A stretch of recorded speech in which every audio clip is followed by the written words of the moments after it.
Bienvenidas, bienvenidos. Nos da muchísimo gusto recibirles acá en las oficinas de Google, la oficina en Washington para asuntos latinoamericanos. Muchísimas gracias a quienes se están conectando y sobre todo muchas gracias por el interés en este tema, en lo que hoy podríamos decir que es un día muy especial, ¿no? Porque como todos saben, hace solo un par de horas se realizó en la Comisión Interamericana de Derechos Humanos la primera audiencia, ¿no? Que de una forma muy profunda, interdisciplinaria, y con las voces de diferentes comunidades y personas alrededor de todo el hemisferio, abordaron la emergencia humanitaria, la emergencia climática y su impacto en la movilidad humana forzada. Y en ese sentido, creo que tenemos acá un grupo de diversas organizaciones que por varios años ya han estado trabajando de forma muy seria este tema que es muy complejo, pero también muy urgente, y fue realmente una experiencia para quienes están acá y no vieron la audiencia, para quienes están conectados virtualmente y no vieron la audiencia. De verdad les invitamos a que vayan a la página web de la comisión y la vean, porque fue realmente una audiencia en donde los testimonios de personas afectadas, de comunidades directamente afectadas por el cambio climático, han sido obligadas a movilizarse, a desplazarse forzosamente, junto con el análisis jurídico y sociológico también, económico de las organizaciones que les acompañaron, es algo que vale la pena escuchar. Así que ojalá se puedan tomar el tiempo para pensar, ¿no? Para debatir ustedes mismos y para replicar todo lo que se dijo en la audiencia. Ahora, en la audiencia vimos la voz de diferentes personas y diferentes comunidades, desde la movilización forzada de personas haitianas, pueblos indígenas de la Guajira colombiana, comunidades pesqueras en Honduras, comunidades en el sur de México. Lo que muestra es una multiplicidad de comunidades, diferentes tipos de grupos humanos tremendamente afectados por la emergencia climática, al punto, ¿no?, de que no solo han perdido sus medios de subsistencia, sino sus hogares, ¿no?, sus tierras, sus territorios y sus comunidades. Y la pregunta que todos nos hacemos acá y que esperamos poder responder hoy es ¿cómo lo solucionamos y de dónde lo solucionamos, ¿no?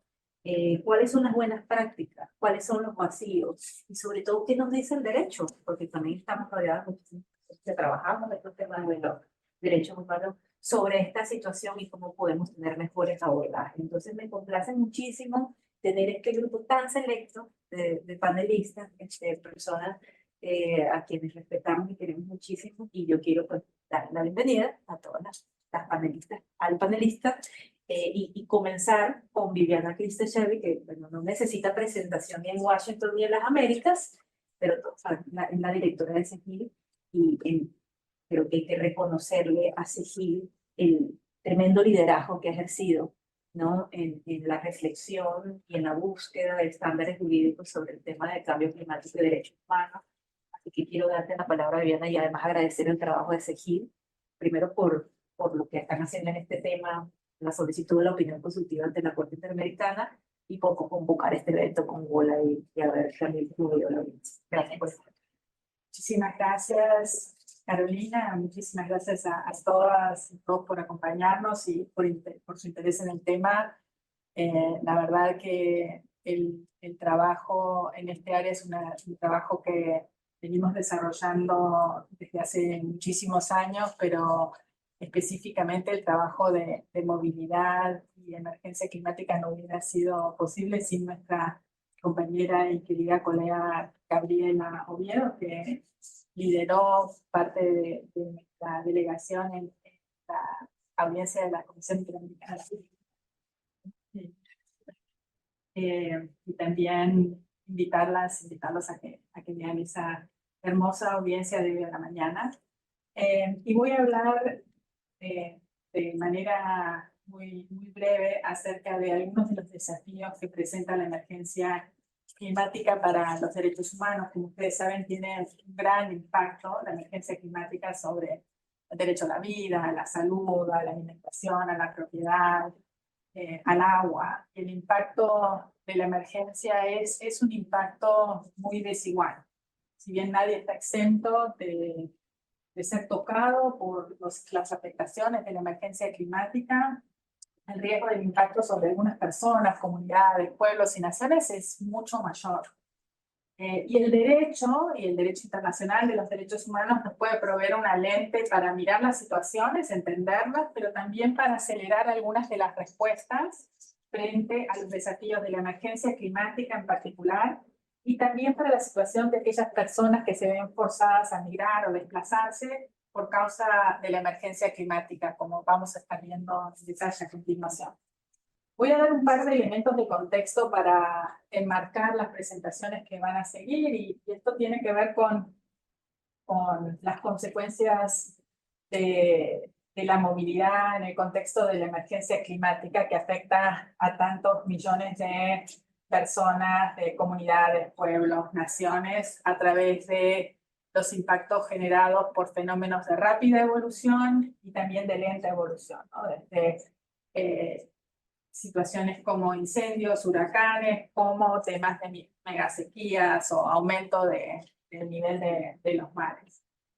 Pero también es muy importante entender que la movilidad forzada se da como parte de fenómenos complejos y multicausales, en las que a veces es muy fácil entender ese vínculo directo entre un evento y la movilidad, pero hay consecuencias de estos eventos que agudizan o profundizan situaciones de riesgo que interactúan a su vez con otros fenómenos como los conflictos armados, la violencia, situaciones de pobreza, de pérdida de infraestructura y servicios fundamentales para la garantía de derechos. Esto a veces genera una dificultad en entender la dimensión de la emergencia climática en el impacto de la movilidad forzada, pero es muy importante no diluirla, porque de hecho hay a nivel mundial más de 100 millones de personas que están en situación de movilidad forzada. En las Américas el ACNUR calcula que esta cifra supera los 20 millones de personas. Y una porción significativa de estas situaciones están generadas o agudizadas por ese telón de fondo de la emergencia climática, de las megasequías, de los incendios, de situaciones de aumento del nivel de los mares, entre otros.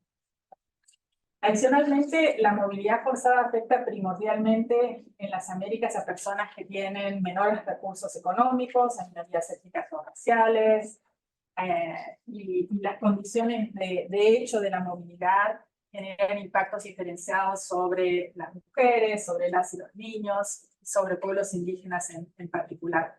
UNICEF, por ejemplo, calcula que 1 billón de niños y niñas están en riesgo de sufrir los impactos de la emergencia. Y de ellos, la niñez migrante, es necesario recalcar que tiene afectaciones diferenciadas.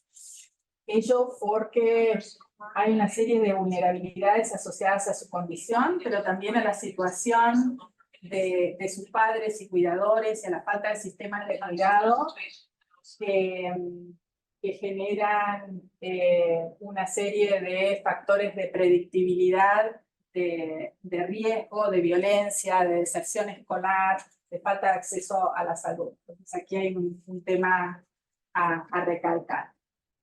Y como preguntaba Carolina al inicio, ¿no? ¿Qué dice el derecho y qué posibilidades tiene el derecho para ayudarnos no solo a evidenciar los problemas, sino a acelerar las respuestas? El derecho internacional de los derechos humanos y una serie de los marcos regulatorios de derecho internacional a nivel migratorio, a nivel ambiental y de derecho internacional general nos dan herramientas muy importantes para reconocer los derechos que tienen las personas en situación de migración y de movilidad forzada. Y en particular nos dan herramientas para evidenciar cómo esos derechos pueden ser afectados en el contexto de la emergencia climática. Pero además hay una serie de desarrollos muy importantes, de los cuales la Corte Interamericana ha hecho uso y ha explicado y desarrollado en mayor medida, por ejemplo, una serie de casos y en su opinión consultiva en particular sobre medio ambiente y derechos humanos, en los que esclarece algunas de las obligaciones de prevención y de mitigación de las afectaciones que pueden tener estas comunidades y estas personas frente al impacto de la emergencia. Y también el derecho internacional de los derechos humanos es muy interesante porque plantea la necesidad de, frente a impactos diferenciados, tener soluciones diferenciadas y tener marcos que compensen esas desigualdades y que refuercen algunos tipos de protección frente a los derechos de las comunidades. Entonces, voy a rescatar solo de manera muy simple 3 categorías de derechos que nos brinda el derecho internacional de los derechos humanos para abordar la emergencia climática y luego podemos abundar más en las preguntas y respuestas en nuestra conversación. Una categoría de derechos que son muy importantes son aquellos que se conocen como derechos de acceso, como acceso a la información, participación y consulta previa, acceso a la justicia, que permiten proteger a las personas que están en una situación de movilidad y permiten proteger también el derecho a un medio ambiente sano. Hay toda una tradición de protección de derechos de acceso y el Tratado de Escazú, el Acuerdo de Escazú, que entró en vigor relativamente recientemente, reconoce un cuarto derecho de acceso muy importante, que es el reconocimiento del derecho a defender derechos, y que las personas defensoras de derechos humanos y el rol de las personas defensoras de derechos humanos es también uno de esos pilares de derechos de acceso para la protección de un medio ambiente sano y para la respuesta, en este caso, de las personas que están afectadas por la movilidad forzada vinculado a la emergencia climática.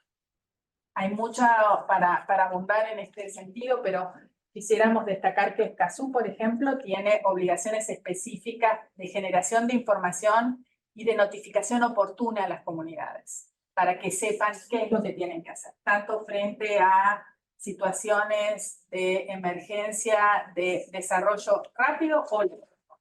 Ese es un derecho que es muy importante para responder de manera adecuada. Hay un segundo grupo de derechos que son derechos de carácter sustantivo vinculados a la protección de los derechos de las personas en el contexto de la emergencia, como el derecho a un medio ambiente sano, que tiene una larga tradición en las Américas, vinculado a nivel constitucional en muchos de los países a los derechos de y a la naturaleza, el derecho al agua, el derecho a la calidad de agua, del aire, el derecho a la vida, a la salud, a la propiedad, y hay una serie de desarrollos específicos que son muy importantes que tienen que ver con los marcos regulatorios y los derechos de personas o grupos con necesidades diferenciadas o en situación de vulnerabilidad frente a algunos fenómenos, como por ejemplo temas de niñez, los derechos de los pueblos indígenas, entre otros. En tercer y último lugar, quisiera destacar que el derecho internacional también provee herramientas para analizar las garantías de derechos cuando están en juego procesos de carácter regional y global. Por ejemplo, para ver la desigualdad de las cargas, de las vulnerabilidades, de las responsabilidades entre países y regiones y a nivel global. En ese sentido, es importante analizar y desarrollar en mayor medida los temas de responsabilidades, reparaciones y obligaciones de cooperación frente a la emergencia climática y pensar en las cargas de la transición y de la adaptación entre países y grupos, incluido la revisión del alcance de la obligación frente a la movilidad forzada vinculada a la emergencia climática. Y ahí hay ahora una oportunidad con la opinión consultiva que está analizando en este preciso instante la Corte Interamericana sobre el tema de la emergencia climática y los derechos humanos, que va a tratar este tema, y esperamos que las distintas comunidades y organizaciones académicas, académicos se involucren en esta discusión. Y el día de hoy, entonces, les vamos a compartir varios casos ilustrativos para entender mejor algunas de estas situaciones y abundar en la discusión de gran relevancia para nuestra región y para... Muchas gracias y les cedo la palabra. Muchísimas gracias, Miguel.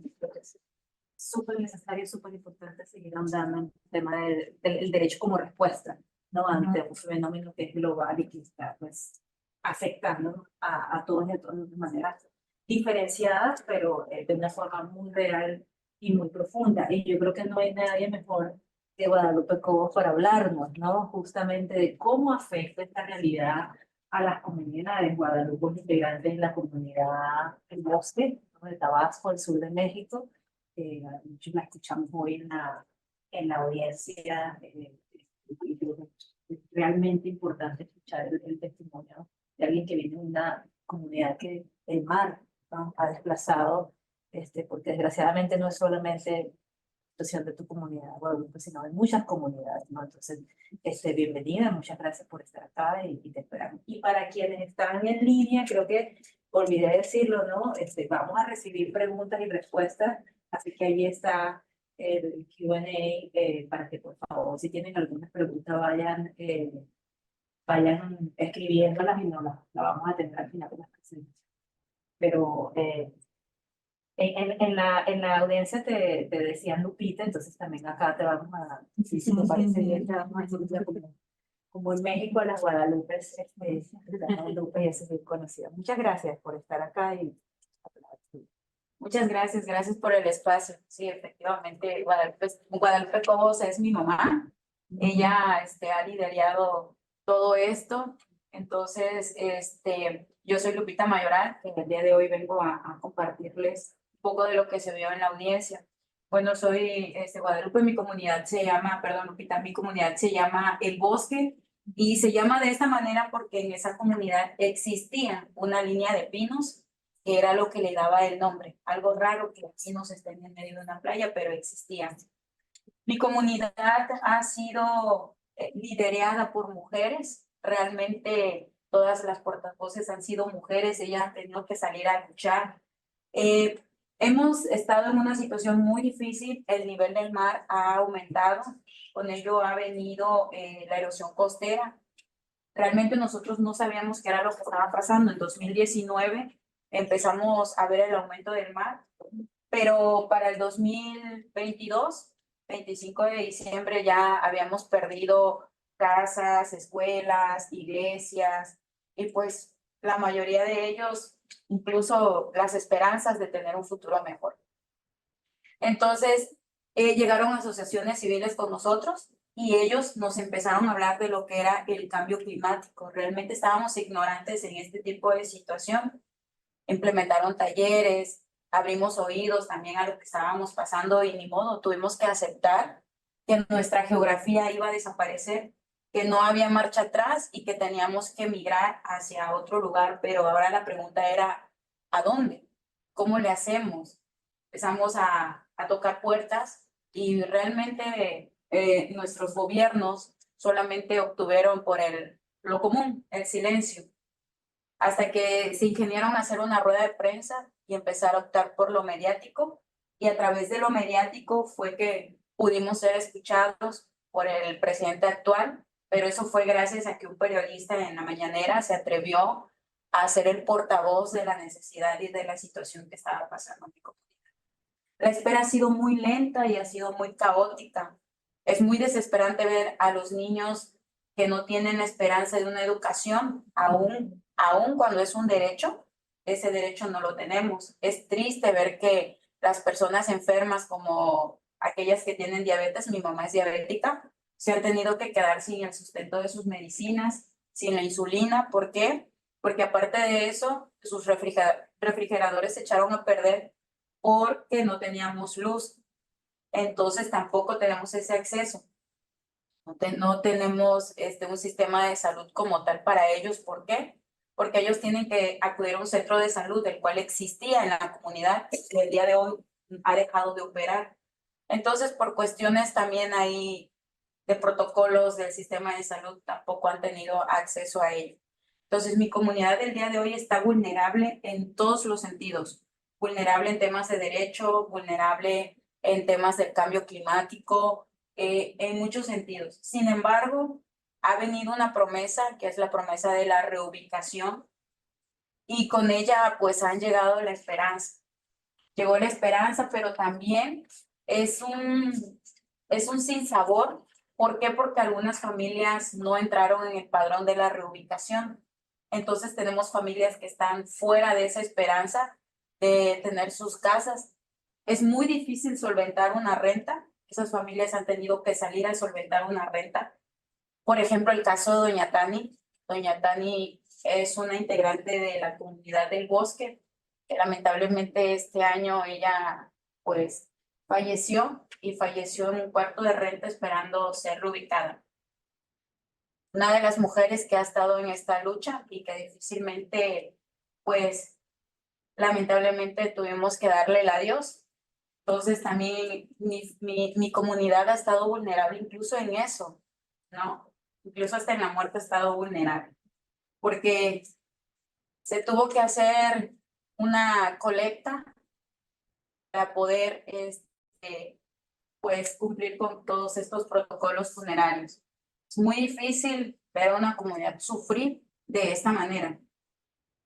Entonces, con esta reubicación, con esta promesa de reubicación y con este sinsabor, nosotros lo que pedimos y lo que queremos es que escuchen a la comunidad para que otras comunidades no pasen lo que nosotros estamos pasando, para que no se necesite llegar a lo mediático para que puedan ser escuchadas.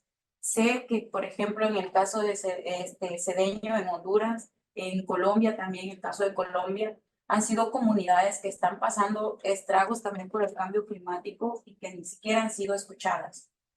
Mi comunidad, gracias a las asociaciones que nos han acompañado, nos han dado un acompañamiento junto con algunas cuestiones legales, ha podido ser escuchada y ha podido tener una promesa de una reubicación.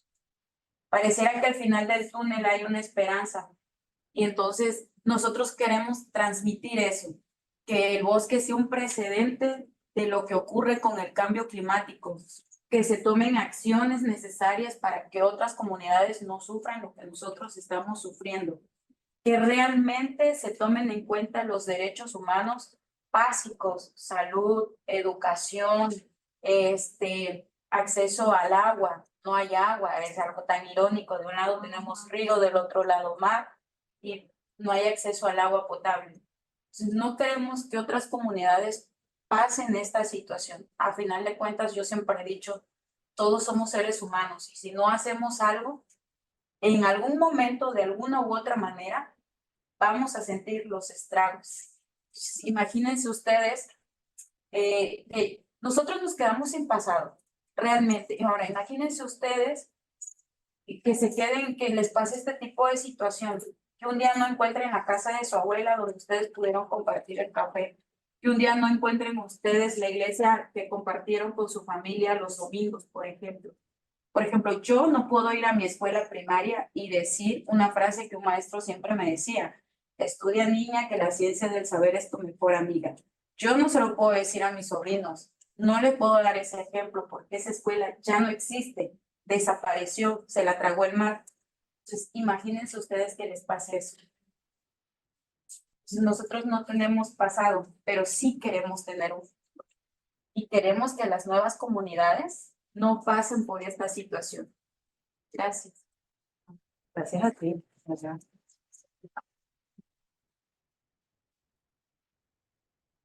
Yo, bueno, esta mañana en la audiencia te escucho nuevamente y bueno, es muy poderoso que a pesar del desplazamiento forzado y la vulnerabilidad, ¿no?, en la que está tu comunidad, existe ese nivel de organización, de acompañamiento de algunas organizaciones de la sociedad civil que permiten, ¿no?, que sus voces sean escuchadas, amplificadas y que se sigan las acciones para que esto no suceda en tu comunidad ni en la otra comunidad. Pero gracias por la resiliencia y la valentía, ¿no? Que también es una parte muy importante de toda lucha. Y que venga tu mamá y tú y otras mujeres de la comunidad liderando este proceso también habla mucho de las mujeres en tu comunidad. Sí, muchas gracias por eso. Gracias. Seguro que luego podemos hacerte más preguntas y tener más diálogo. Bueno, le doy la bienvenida a Jackson Jim.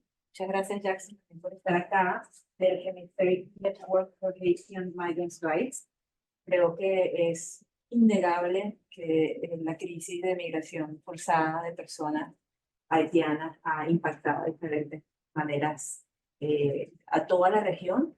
También es innegable que es muy poco comprendida, ¿no? Es una crisis de migración forzada que pasa por diferentes dinámicas, diferentes variables, y escuchar, ¿no?, el impacto de la emergencia climática sobre este grupo de personas en contexto de movilidad forzada es algo que sin duda aporta una visión diferente al debate. Así que muchas gracias por estar acá.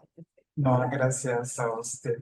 En realidad, como empiezas, es cierto que es una migración muy compleja, por eso voy a tomar un poquito de tiempo para mejor explicitarles algunos factores que son necesarios que se explican. Pero antes de todo, quiero subrayar que soy parte de la red hemisférica por los derechos de los migrantes haitianos. Y también quiero explicarle que esa red apareció justamente en un contexto donde la migración haitiana estaba con esa necesidad de fomentarse, de reunirse en redes, sobre todo para que compartimos informaciones entre nosotros y también luchar por nuestros derechos a través, obviamente, de distintas organizaciones y movimiento de haitianos que es parte de la región. Quiero aprovechar esta ocasión para, como recién dije al inicio, precisar que a veces precisan casi en todos los espacios que los haitianos somos migrantes económicos, pero hay una realidad que está oculta, es que la parte económica es solamente una consecuencia y no hay duda que la cuestión climática es quizás una de las razones por la que a veces nosotros teníamos la obligación de movernos por razones sociales o socioeconómicas. Y un poco más abajo voy a un poco explicar esa parte. También quiero aprovechar esta ocasión para mostrar que también no podemos disociar las problemáticas climáticas con el aumento de otros fenómenos étnico-raciales como el racismo, la discriminación y la xenofobia. Y por último, creo que este espacio es un espacio adecuado para sugerir a la Comisión Interamericana de los Derechos Humanos la necesidad de incluir en sus resoluciones aspectos que juzguemos urgente para resolver las problemáticas que los migrantes afrodescendientes, sobre todo, están atravesando en la región. Haití es un país que figura entre los 5 países del mundo más afectados por el cambio climático. Sin embargo, es un país que emite solamente 0.0003% de los gases con efectos invernales o con efectos sobre el calentamiento global. Somos un país que emite tan poco y además somos uno de los países que es más afectado en la región. Y esta afectación, sobre todo, afecta a los más vulnerables. Cabe resaltar, precisar, que el 60% de los haitianos viven de la remesa, de la diáspora y de los productos agrícolas. Entonces, es cada vez, con la cuestión climática, se agota el suelo, sequía, inundaciones, nuevas enfermedades y además nuevos insectos impactan a la agricultura de los campesinos, sin hablar de los huracanes más extremos que azota al país caribeño durante la última década. Estas realidades también no se puede, la dificultad que tiene el país no se puede entender también fuera de los procesos históricos, políticos y económicos de Haití, dado que Haití ha sido víctima de varias colonizaciones, así como de deuda que lo ha dificultado a ser autosuficiente, soberano, autodeterminado, a fin de tener capacidades políticas, económicas, etcétera, para resolver las problemáticas que lleva justamente el cambio climático. En la audiencia de la mañana, mi colega que está conmigo ha precisado que Haití es quizás lo que podríamos llamar en la región una zona de sacrificio racial. Y creo que este tema es muy adecuado, viendo cómo no solamente el país está cada vez más debilitado frente al cambio climático, y nosotros que están en el país, que no tenemos otra opción que dejar el país, cómo seguimos persiguiendo por el cambio climático, además de las políticas migratorias de los estados partes que no tienen perspectivas climáticas, así como perspectivas étnico-raciales. Entonces, voy a ir un poco rápido, no quiero tampoco molestar a los traductores. Entonces, quiero precisar como el caso justamente que presentó en la mañana, que es el caso de Bahamas, la comunidad haitiana que está en Bahamas, es donde en 2019 un huracán que se llama Dorian, de categoría 5, ha impactado, incluso ha desplazado 70.000 personas. Y entre estas personas se encuentra la comunidad haitiana, y también el gobierno puso en operativa, empezó a justamente sacar los haitianos de algunos barrios marginales. Incluso hay uno que se llama Damut, en la zona de Abaco. Hay una palabra que me encanta, que dijo Luby: el gobierno terminó el trabajo que empezó el clima, sacando a la gente en sus hogares. Entonces, Bahama no es el único ejemplo. En otros países del hemisferio, las personas haitianas también son obligados, o digamos, siguen viviendo experiencias que no son tan diferentes. Colombia no es una novedad, es quizás la nueva ruta de muchos haitianos, sobre todo la zona Darién, para cruzar todo el Suramérica hasta llegando hasta México, y con fines posiblemente de entrar en Estados Unidos.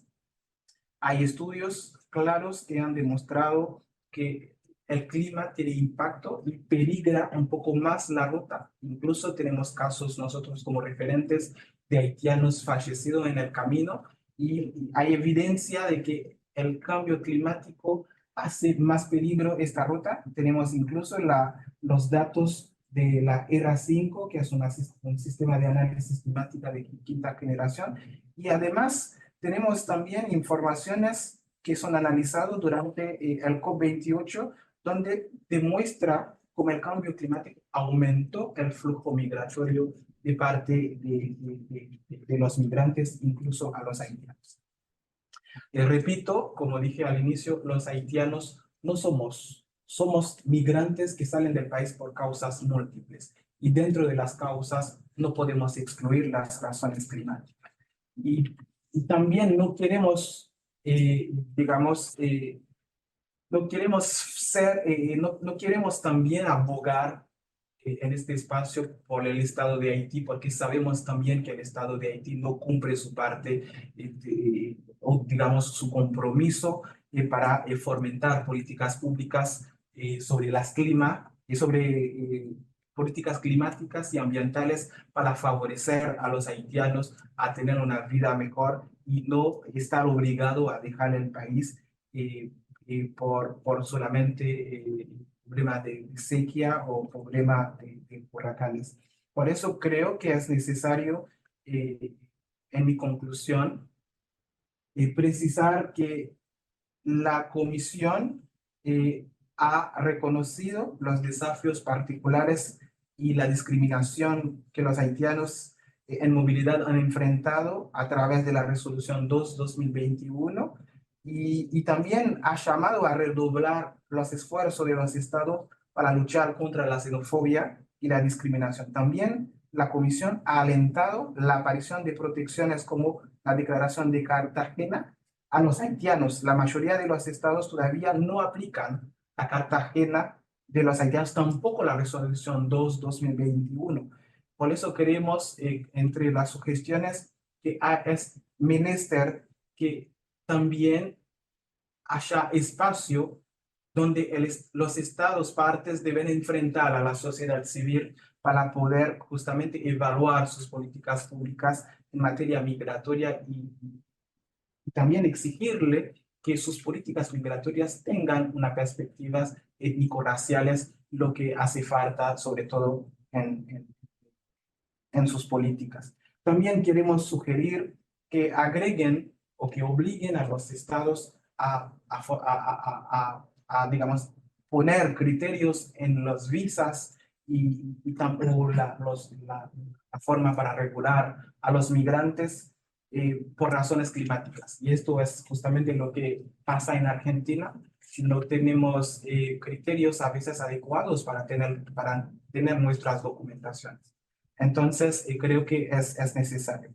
Y por fin, quiero también precisar que los estados a veces violan, y creo que incluso por una éticamente no es válido enviar o deportar a los migrantes durante catástrofes naturales o durante huracanes. Lo que pasó con Estados Unidos y Haití, creo que también es algo que merece ser añadido en las resoluciones para que los estados no deportan a la gente durante épocas ciclónicas. Bueno, se acabó mi tiempo. Ojalá que pueda decir más en las preguntas. Gracias. Gracias.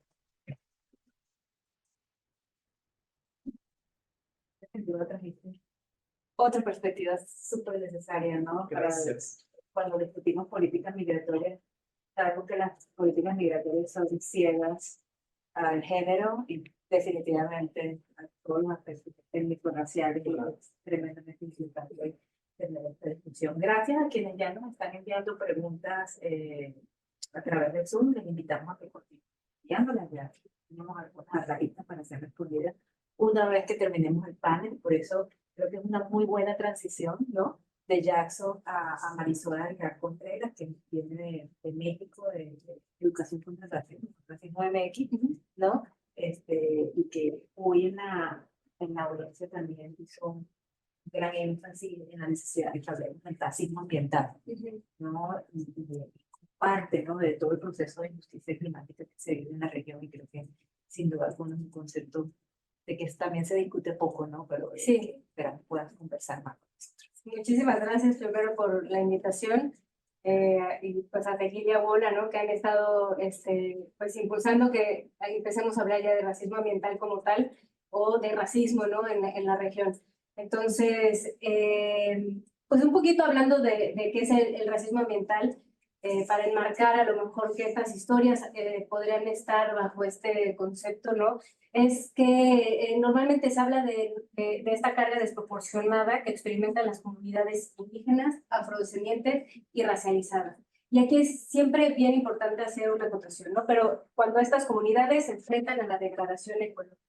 Cuando hablamos de comunidades racializadas, no solamente hablamos de personas indígenas o afrodescendientes o negras, también hablamos de personas que pueden tener tonalidades de piel morena o tienen características fenotípicas relacionadas a comunidades indígenas o afrodescendientes, pero que no se nombran o se autodeterminan una u otra, pero experimentan racismo o experimentan situaciones de racismo. Y esto es súper importante porque normalmente no se nombra, pero es una población, es una gran población pues en Latinoamérica que sufre diversos tipos de racismo, y en este caso pues racismo ambiental, ¿no? Desde Racismo MX denominamos racismo ambiental esta discriminación racial presente en las medidas de adaptación, mitigación, así como en las obligaciones frente a daños y pérdidas por los efectos del cambio climático. Este racismo también puede ser ejercido por parte del Estado mediante las elaboraciones de políticas, ¿no? En la implementación de normativas, leyes en diversos temas, como en las políticas obviamente de medio ambiente. Por otro lado, también una de las causas, de las principales consecuencias obviamente del racismo ambiental o climático son las movilidades climáticas, ¿no? Que como ya dijo Jackson, son multicausales, son complejas, ¿no?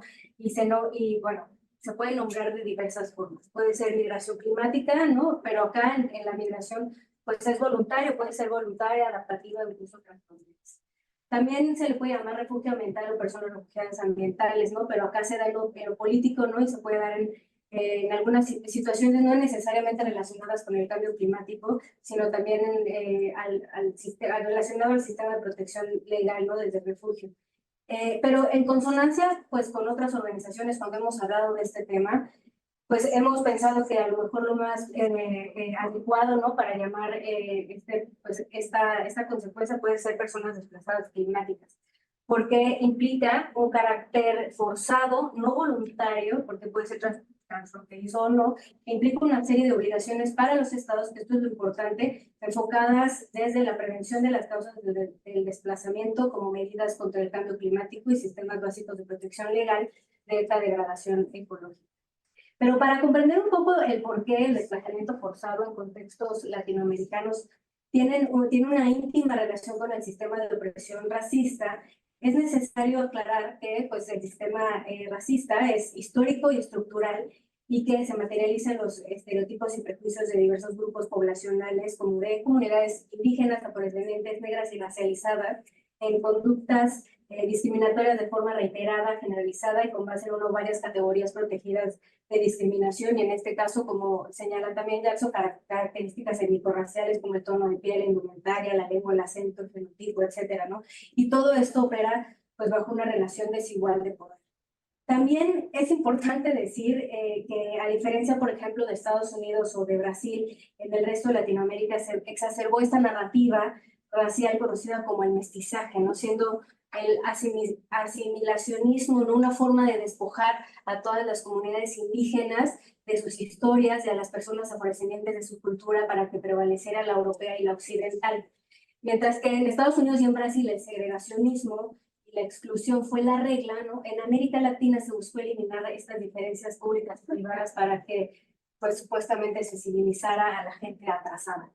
Bajo tal premisa, el racismo ambiental se relaciona con el racismo cultural, cuando las formas tradicionales de relacionarse con el medio ambiente se consideran como inferiores o atrasadas, y sobre todo por ser practicadas por comunidades racializadas, y también se relaciona con el racismo institucional, cuando el Estado es omiso al considerar que estas poblaciones no son prioritarias por encontrarse en situación de marginación y pobreza, que pudimos escuchar hoy en alguna de las preguntas de las personas condicionadas en la audiencia, ¿no? Igualmente, el racismo ambiental se materializa cuando se toman acciones en contra del cambio climático, pero desde una lógica occidental eurocentrada y sin tomar en consideración las formas particulares en las que las comunidades hacen frente a los eventos del clima o a las especificidades de sus geografías.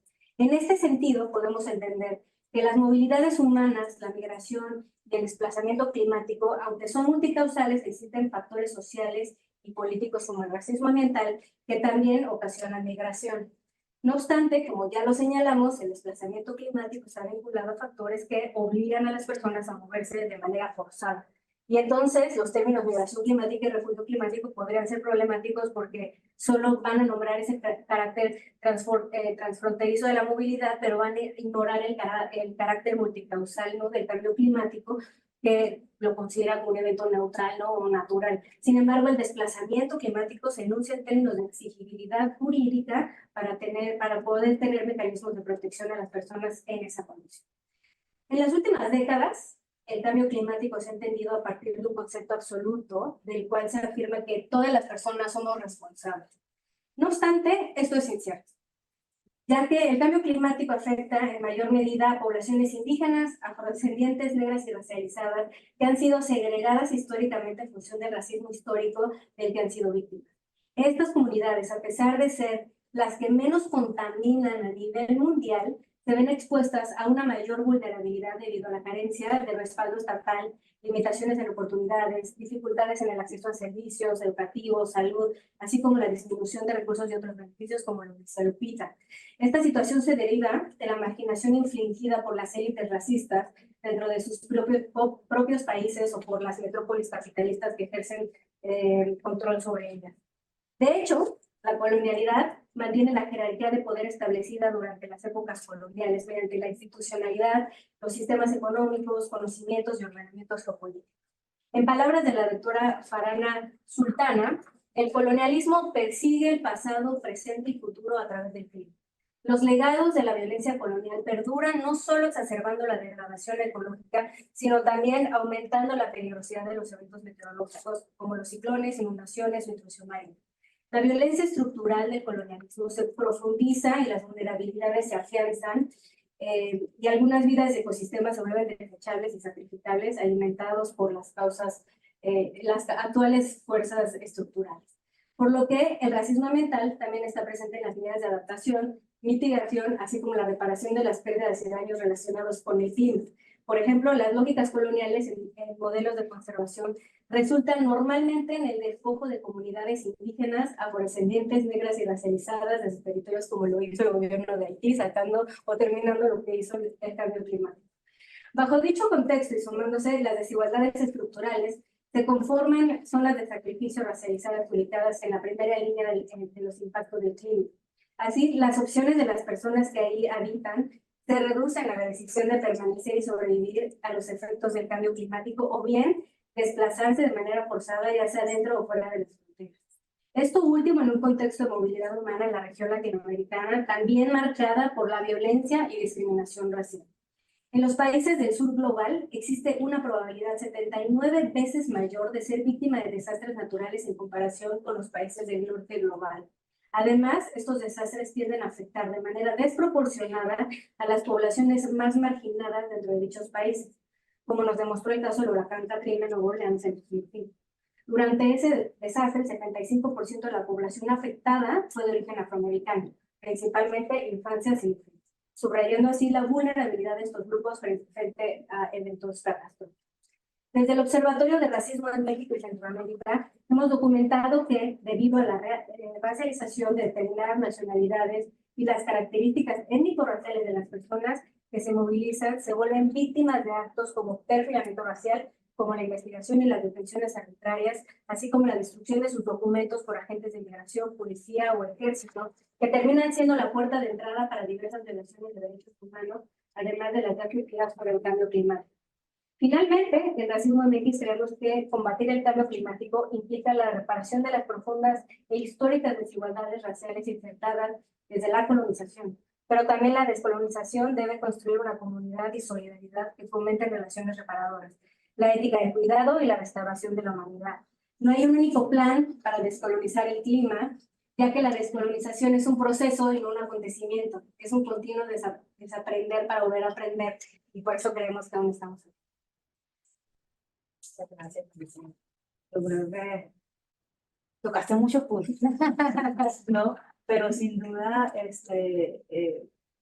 diferentes cosas en tu presentación, el tema de la responsabilidad, de dónde recae, es una de las que definitivamente más, y de cómo el sistema de opresión racial está en la base misma, ¿no? De la migración forzada, con el cambio climático. Creo que el racismo trae a la mesa. Yo tengo un gran número de preguntas ya acá, lo cual muchas gracias a quienes nos están viendo en línea y pues, nos están enviando preguntas. Entonces voy a tratar de combinar algunas de esas preguntas que ya nos están llegando en línea con preguntas que tenemos probablemente de personas en la sala. Y además, pues yo quiero saludar, ¿no?, a las organizaciones que nos han acompañado en la audiencia y que también están acá, colegas de Amnistía Internacional, de CAIA, de la Red Jesuita de Migrantes Latinoamericanos y el Caribe, del Global Justice Initiative de NYU, de Escuela de Derecho, American Friends Service Committee, así que bueno, gracias por acompañar y probablemente también tienen mucho que agregar a la discusión. Voy a empezar por dos o tres preguntas que tenemos que recibimos en línea y luego también voy a darle la palabra a algunos de las personas presentes a ver cómo tratamos de la manera más breve posible abordar las diferentes cosas que han ido saliendo. Hay una pregunta muy interesante que nos habla del pasado y del futuro y dice, bueno, nos están diciendo que nos estamos quedando sin pasado, ¿no? El cambio climático nos deja sin pasado. Entonces eso quiere decir que ahora el cambio climático está íntimamente relacionado al derecho a la memoria, ¿no? Probablemente no lo hemos pensado así, entonces preguntas para los panelistas. ¿Qué piensan ustedes de ese derecho a la memoria, ¿no? Relacionado con el cambio climático? Y una segunda pregunta, comentario, es sobre el tema y creo que Marisol tocaba un poco este tema, ¿no? De las violaciones al derecho a un ambiente libre. ¿Quién las comete, no? Entonces, siendo esa la pregunta, ¿no? ¿Qué pasa con el régimen de sanciones, ¿no? Es que debería aplicarse a quienes cometen violaciones contra el medio ambiente, ¿no? Sobre todo entendiendo, ¿no? Que está afectando de manera desproporcionada a pueblos originarios, afrodescendientes, etc. Tengo muchas más preguntas, pero voy a dejar estas por acá y tomar 2 preguntas del público y pasamos a la primera ronda, si hay preguntas del público, es decir, creo que está en la sala. Es un público tímido, pero es un Zoom activado en preguntas, entonces voy a seguir con las preguntas del Zoom, la timidez del público que me acompaña. 2 preguntas más entonces, una pregunta más y luego pasamos a otra ronda. Dada la negligencia, ¿no? de los países industrializados ante las recomendaciones que se continúan haciendo para mitigar el cambio climático, ¿cómo se construiría el marco para la protección del desplazamiento forzado a nivel internacional y cómo podemos velar por las comunidades más vulnerables para que puedan desplazarse a otros lugares? Comenzamos con estas 3 preguntas y luego pasamos a otras. No sé quién quiere tomar la palabra. ¿Alguna de las preguntas que se hicieron? Hablaban acerca del derecho a la memoria. Yo creo que la comunidad del bosque es un ejemplo muy claro. Ese derecho no existe. Nosotros no podemos decir que tenemos un pasado y muy probablemente nuestra identidad está está ahí, ¿no? Pero porque nosotros lo estamos viviendo. Si realmente no hubiéramos hecho eco, no hubiéramos hecho ruido, ¿dónde iba a estar esa identidad de mi comunidad? ¿Dónde iba a estar el pasado? De hecho, no sé si ustedes sepan, pero lo comparto aquí con ustedes. El bosque es una playa que hace muchos años en la historia recibió, o mejor dicho, por ahí entró, se cree que entró Hernán Cortés. Entonces tenemos una gran historia de conquista ahí. Ese lugar tiene sangre derramada. Entonces esa historia, ¿dónde está? ¿Dónde está? Va a desaparecer de la geografía. Va a dejar de existir. Y digo va a dejar de existir porque solamente tenemos una línea de casas. Ya no hay más. No hay para dónde. Entonces, considero yo que con el cambio climático ha venido esto también. No tan solo nos ha arrebatado una casa, ya nos quitó el pasado. No dejemos que esto continúe, no dejemos que avance. Tenemos que hacer algo.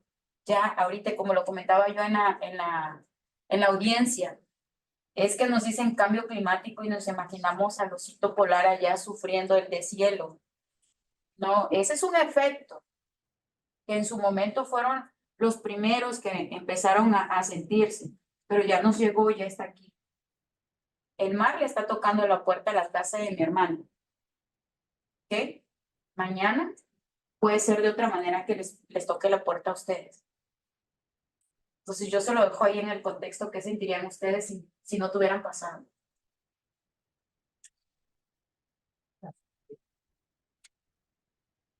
¿Tienes otras preguntas que dice quién quiere abordar? Sí, para esperar. Ya te doy la palabra, Marco, pero para una de las otras preguntas que se hicieron. Bueno, a ver, bueno, pero es un poco como una respuesta desde el antirracismo, ¿no? Pero creo que precisamente la pérdida del pasado es lo que quiere el sistema, ¿no? Esa asimilación, ¿no? Obligada que tenemos que hacer a las comunidades occidentales, ¿no? Blancas, europeas, o eurocentristas, pues ese es el cometido, el objetivo, ¿no? Del sistema. Quitarnos todo eso que que nos podría hacer diferentes, salvaje, sucio, y todo lo que se piensa de las comunidades indígenas y afrodescendientes es lo que deberíamos no ser, ¿no? Y precisamente si el derecho a la memoria es lo que estamos exigiendo es porque eso es lo que los estados están haciendo colectivamente para quitarnos, ¿no? De nosotros, de nuestro bagaje, ¿no? O sea, yo recuerdo mi bisabuela no le enseñó a mi abuela a hablar lengua náhuatl, precisamente porque no quería que sufriera y quería que se adaptara, ¿no? Como formas de desindigenizarnos, ¿no? De quitarnos nuestro origen. Entonces yo creo que un poco como apegado a lo que dice Lupita, claro, ¿no? Tenemos que arraigarnos y seguir resistiendo, porque no hemos resistido desde hace 10 años. Yo creo que por lo menos América Latina tiene 500 años resistiendo. Hablar de la parte Sí, puedo hablar de la parte jurídica si quieren. Creo que, bueno, respecto a lo de la memoria y borrar el pasado, a mí me impactó mucho lo que dijiste, Lupita.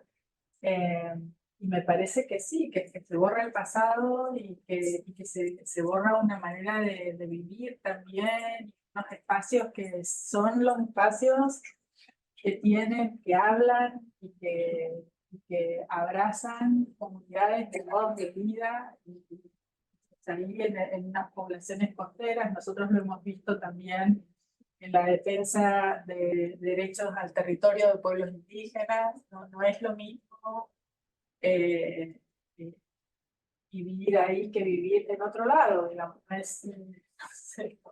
es mudarse de casa, es cambiar profundamente un sentido de vida y de cultura, y en eso hay muchas dimensiones increíblemente racistas e históricas de pensar cómo se protege o no parte de esos derechos, y no solo desde lo individual, sino que desde lo colectivo. Entonces creo que ahí también en la manera, yo siempre pensando como abogada, ¿no? De cómo el derecho puede ayudar a apalancar parte de las soluciones y las miradas. Creo que es muy interesante lo de pensar también entre la multiplicidad inmensa de derechos que se afectan, pensar también en la memoria, en la historia, en la sobrevivencia, en las dimensiones colectivas de esos procesos y lo que significan para el futuro, y luego también en las soluciones, como planteabas, Lupita. Bueno, ¿qué significa mudarnos? No significa que cada persona tiene un derecho individual, significa que una comunidad, ¿no?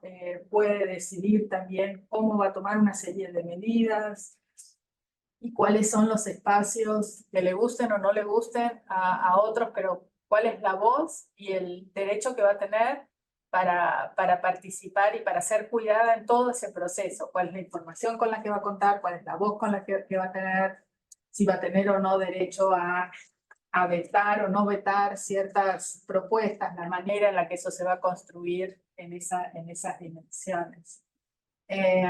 Y luego, bueno, pasando al tema de frente al medio ambiente, quién comete las violaciones y cuáles son las sanciones, es una pregunta casi como de doctorado o casi imposible, porque, claro, frente a las afectaciones del medio ambiente es cierto que no tenemos todas la misma responsabilidad, aunque de muchas de las maneras en las que podemos vivir y transitar nuestro cotidiano pueden influir en eso, pero bueno, hay una historia de contribuciones diferenciadas y significativas, tanto para la preservación de ciertos ecosistemas y el medio ambiente en muchas de las comunidades y de las regiones, cuanto en el impacto que tienen las emisiones y el calentamiento global. Y bueno, y ahí sí hay una serie de responsabilidades increíblemente diferenciadas en términos de emisiones de distintos tipos de gases de efecto invernadero. Y creo que nosotros muchas veces los abogados pensamos en las sanciones, ¿no? Me parece importante pensar en las sanciones, pero también me parece muy importante pensar en cómo revertimos. Porque podemos poner presos a todos los que estuvieron directa o indirectamente vinculados a alguna de estas cosas, pero no vamos a llegar, porque los plazos son tan ominosos, ¿no? Y cortos, de puntos de inflexión sobre algunos de estos procesos, que creo que tenemos que pensar en sanciones y cómo eso puede servir para limitar algunas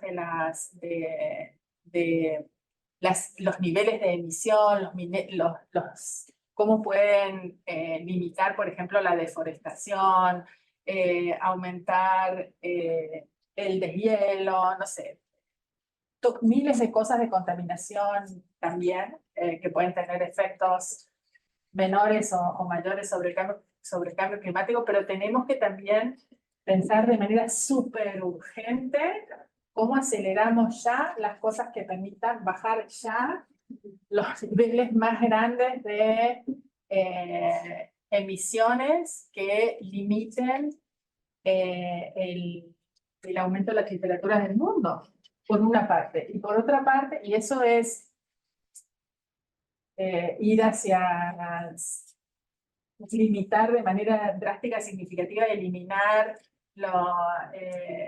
los fossil fuels, combustibles fósiles, bajar de manera muy significativa los niveles de emisiones de metano. Eso es inmediato, ya tenemos que hacer todo lo posible en eso. Y por otra parte, con todas las medidas, sanciones, alicientes, pactos, lo que sea.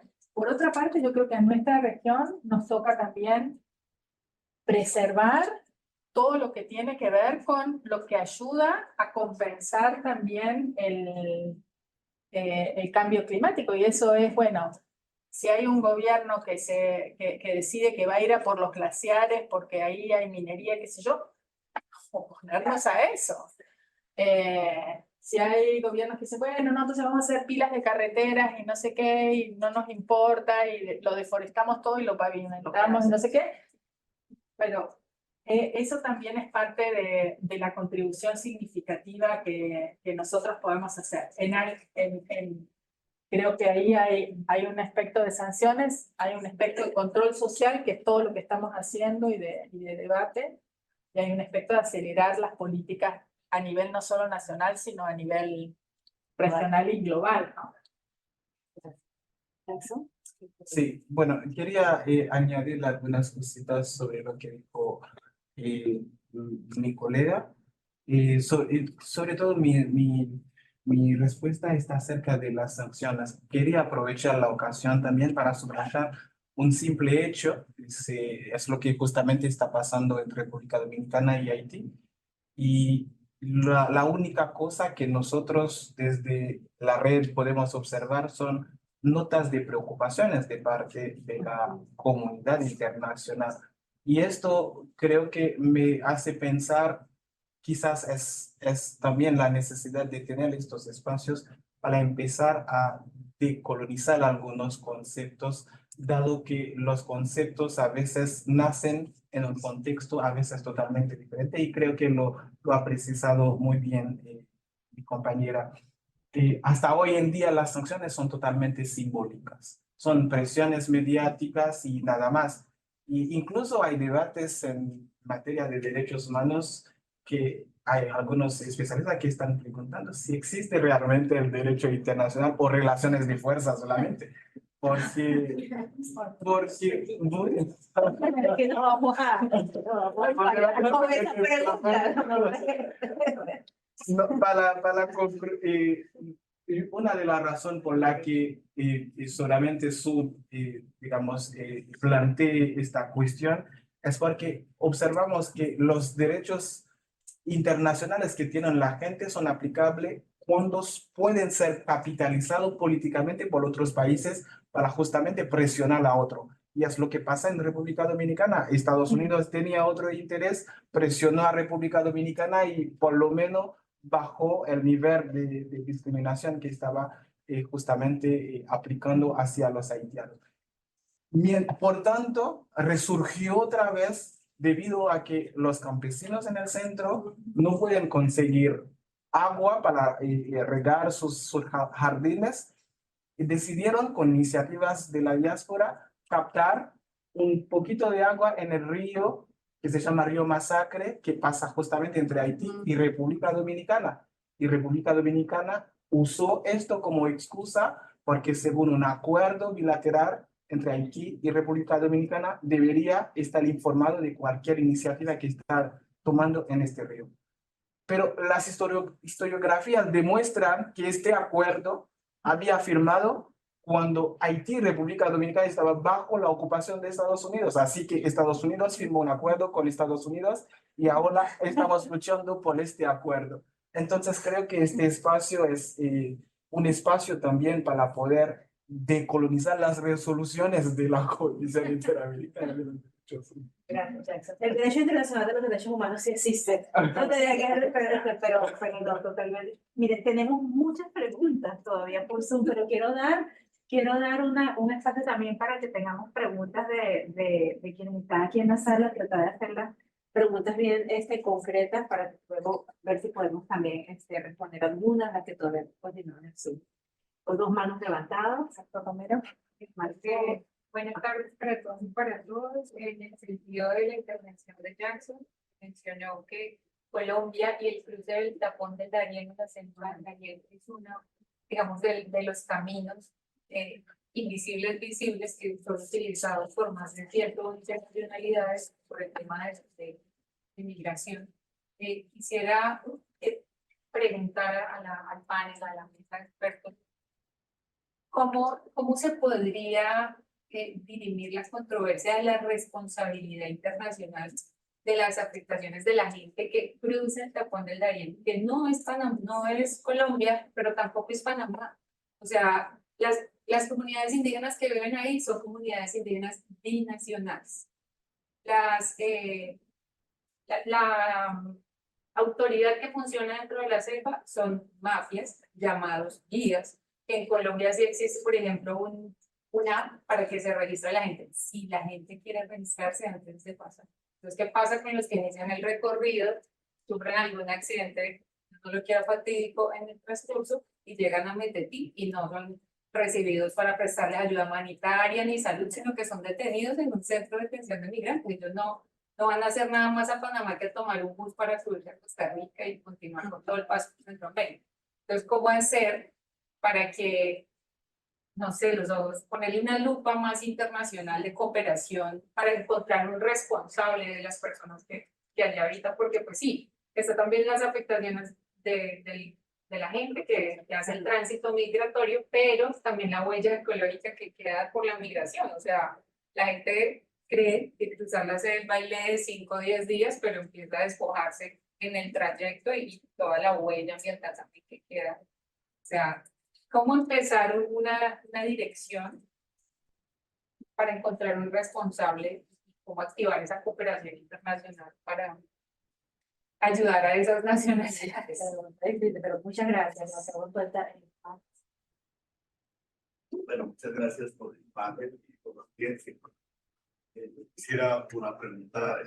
Pues hay dos grandes carriles que planteo hoy: el tema preventivo y el tema de qué hacer ya con las consecuencias de los fenómenos de movilidad humana forzada, por temas de la crisis ambiental o la crisis climática y los categorías. Mi pregunta es un poco en términos de acción: ¿qué se puede hacer ahora para conectar toda esta discusión de la y o activar también al mensaje de la CIDH y de la sociedad civil hacia el proceso Cartagena más 40? Sabemos que allá se va a discutir y que este es un tema que tiene, perdón la palabra que voy a usar, rating. Es decir, es un momento en que la crisis climática es reconocida por muchos sectores en el mundo.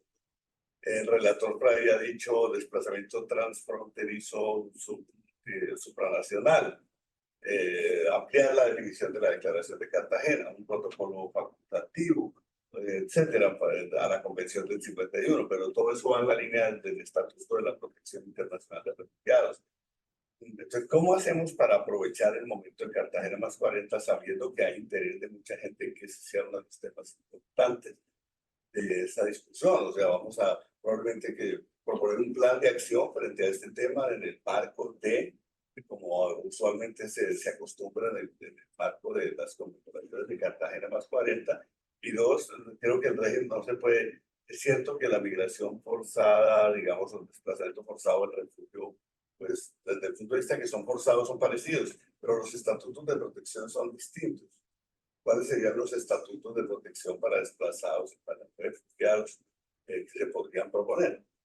Colombia, por ejemplo, tiene un régimen muy distinto de desplazados y de refugiados, y creo que valdría la pena pensar distintos tipos de medidas si estamos hablando de una corte internacional o no. Pero creo que hay una oportunidad y valdría la pena pensar cómo trabajar hacia ella. Gracias. Gracias, Marco. Bueno, yo voy a tratar de leer algunas de las preguntas, porque esta sería la última ya ronda. Difícil, pero bueno. Jackson, una pregunta para ti. Piden que si podrías clarificar a qué te refieres con la República Dominicana tratando mejor a las personas haitianas. O de qué periodo estás hablando, porque hay un número altísimo de deportaciones, ¿no? Y de target a mujeres y a niños en hospitales para la deportación, etcétera, y cuáles son las principales dificultades que enfrentan los migrantes haitianos en los países de recepción. Hay preguntas cómo se puede utilizar la declaración de Cartagena para defender a personas que han tenido que movilizarse por causa del cambio climático, cómo se puede mejorar la capacidad de las instituciones y de los gobiernos para tratar estos temas. Hay preguntas para Marisol sobre el legado del mestizaje y si el legado del mestizaje intersecta, ¿no? Con los desafíos que los migrantes afroamericanos o afrodescendientes sufren, ¿no? Cuando llegan a estos países. ¿Qué tipo de legado, ¿no? Contribuye a esa discriminación que estos migrantes sufren basado en una historia de colonialismo, etc. Y aquí hay una pregunta muy específica que supongo que tú eres la única que tal vez la puedas responder. ¿Qué sucede con las exposiciones 891-2022 y 2641-2022 de la Dirección Nacional de Migraciones de Argentina sobre desplazados ambientales? ¿Qué opinan del patrocinio comunitario? Pues son muchas preguntas, no estoy muy segura, tenemos 10 minutos, imagínense, para responderlas, así que podemos ser breves, pero creo que esta cantidad de preguntas y este diálogo muestra la importancia de este tema. Y eso creo que es algo con lo que definitivamente nos quedamos hoy. Empieza si quieres, Jackson. Okay. Bueno, en cuanto a la pregunta vinculada a República Dominicana, al inicio la operación, nosotros los haitianos llamamos la operación racista del gobierno dominicano hacia los haitianos, era justamente ver una persona siendo negro y te deportan, incluso deportan afroamericanos en Haití, porque solamente creen que son haitianos. Entonces creo que con estas acciones feroces, la comunidad internacional, sobre todo los medios alternativos, así como instancias internacionales han pronunciado y República Dominicana ha obligado a buscar otra excusa, ahora es la excusa del canal. No es porque se disminuyó el racismo, la xenofobia en República Dominicana, sino es menos agresivo como estuvo justamente anterior. Y esto justamente es el problema que justamente estamos enfrentando también en casi toda América Latina. Para responder automáticamente a la segunda pregunta, es la politización de los derechos de los migrantes.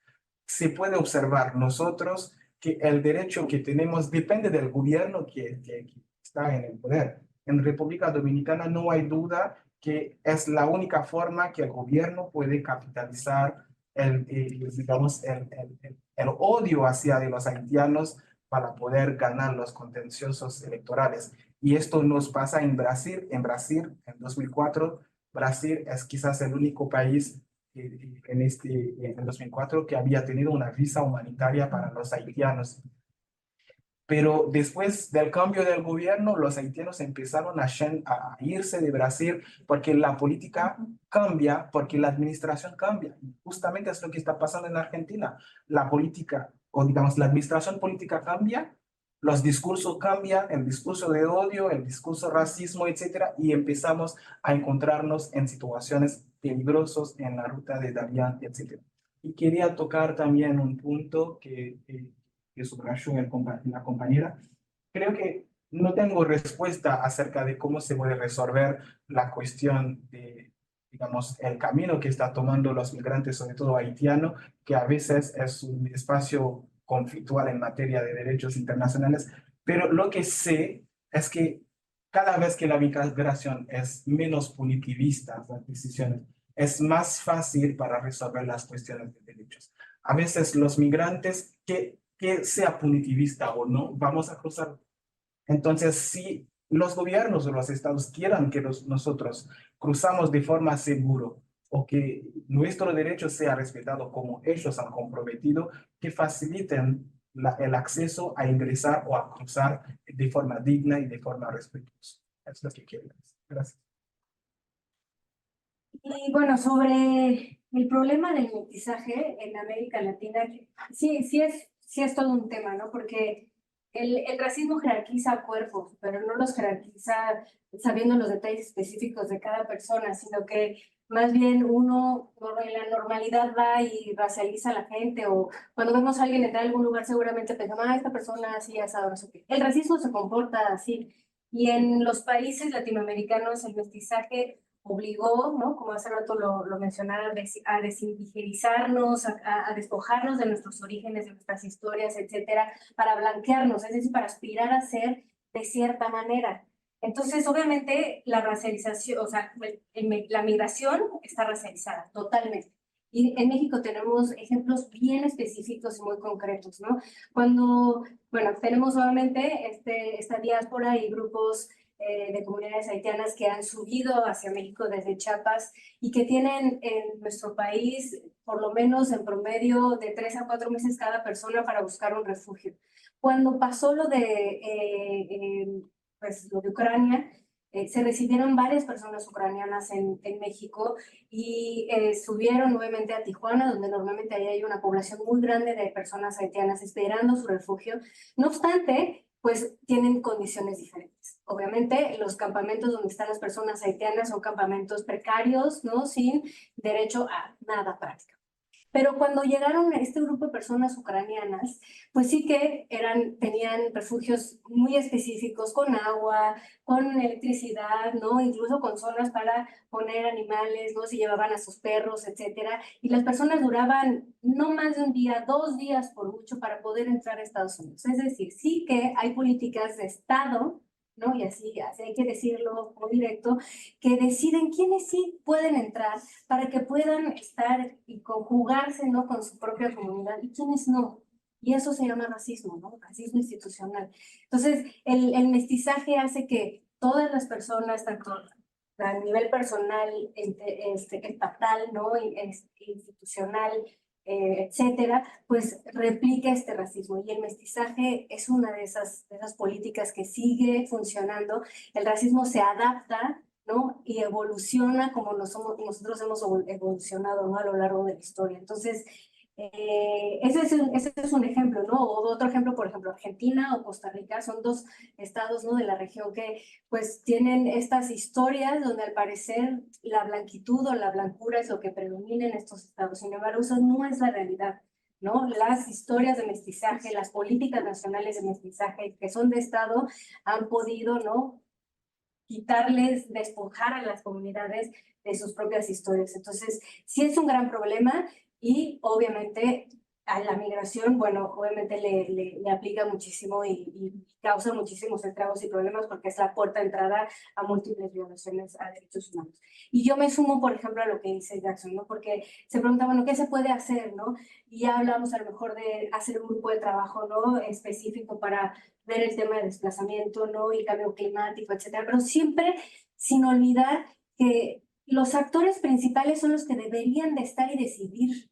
Ajá, y son las personas que, por ejemplo, en el caso de las comunidades indígenas o pueblos originarios, rurales, conocen sus propias zonas, conocen cómo poder reparar, ¿no? A la madre tierra, a la naturaleza, ¿no? Al mundo, al planeta, pero no obstante, a la fecha siempre esa toma de decisiones se hace pues a través de un salvadorismo blanco, así lo voy a decir, como el sistema es quien decide, se hace a partir de razonamientos capitalistas, etcétera, ¿no? Y sin embargo, quien casi tendría, ¿no? La fórmula específica para revertir ese cambio climático, pues no se le está escuchando. Entonces, creo que por ahí es una de las claves que tenemos que hacer para pues, comenzar a revertir esta situación.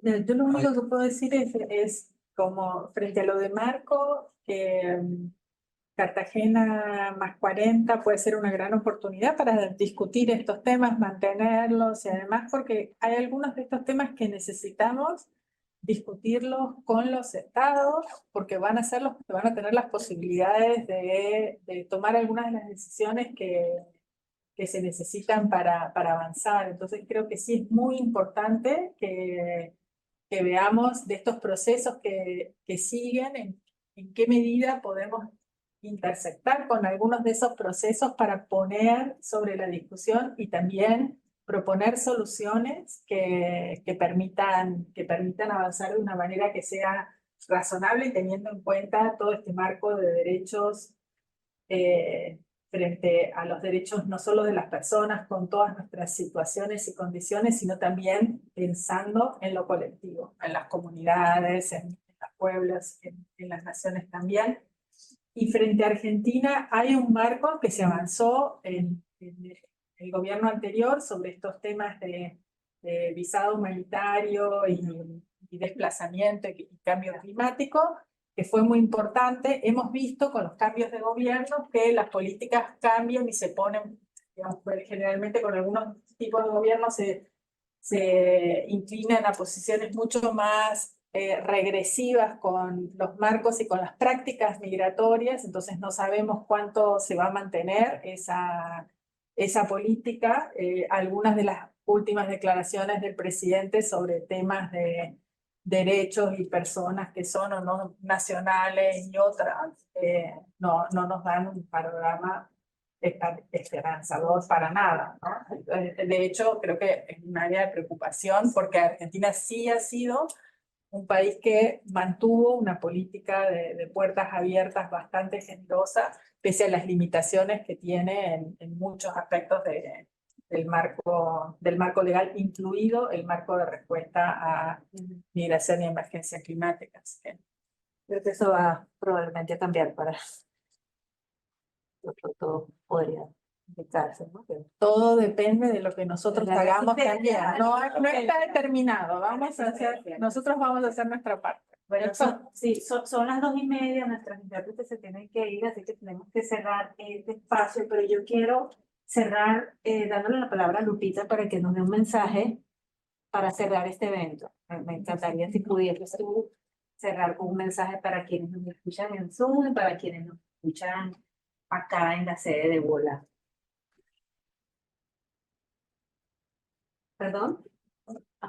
No necesito.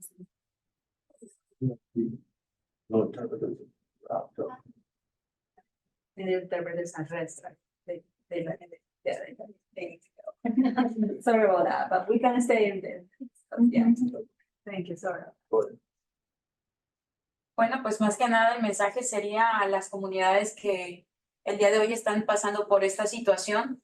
Yo les aconsejaría que continuaran en la lucha, que no pierdan la fe, que no pierdan la esperanza, que así como nosotros pudimos ser escuchados, estoy segura que después de estas intervenciones, de estos testimonios que vimos en la Comisión Interamericana de Derechos Humanos aquí en Washington, estoy muy segura que van a ser escuchados, que van a ser atendidos. Así que yo tengo la convicción, me atrevo a asegurar que pronto van a ser escuchados, van a ser llamados para que ustedes puedan tener la esperanza de un futuro mejor. Yo siento que el día de hoy puedo celebrar con mi comunidad y también con ellos el haber tenido un avance. Estoy segura que de esto van a venir políticas y lo que yo siempre he recalcado y reforzado, protocolos para una respuesta inmediata para todos aquellos que enfrentamos el cambio climático, pero no un protocolo desde la perspectiva de ya subió el mar, te llevo al albergue, no, un protocolo bien estructurado, bien fundamentado, con una esperanza, pero sobre todo sabiendo que pueden estar en un refugio temporal en lo que ellos esperan una reubicación. Yo considero que el caso de mi comunidad va a tener un antes y un después de esta intervención en la comisión. Así que yo les digo, no pierdan esperanza, no pierdan la fe. Yo estoy muy segura que ellos también pueden encender la vela de la esperanza, así como nosotros.